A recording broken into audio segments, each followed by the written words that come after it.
tuwing umiinom ka ng alak, habang iniitit mo ang sigarilyo mo, habang nilulustay mo yung mga perang pinadala ko, sana maisip mo rin kung ilang pagkain ang tiniis kong hindi kainin para lang makapagpadala ko ng malaking pera dito. Habang nakahiga ka dyan sa kutsyon mo, natutulog.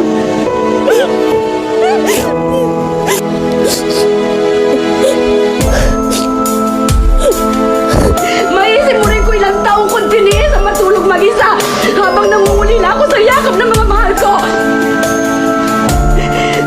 Sana maisip mo kahit konti kung gaano kasakit sa akin ang mag-alaga ng mga batang hindi ko kaano-ano. Samantalang kayo mga anak ko, hindi ko man lang kayo mahalagaan. Alam mo ba kung gaano kasakit sa isang ina? Alam mo ba kung gaano kasakit yun? Kung hindi mo ko kayang ituring bilang isang ina, respetuhin mo na lang ako bilang isang tao.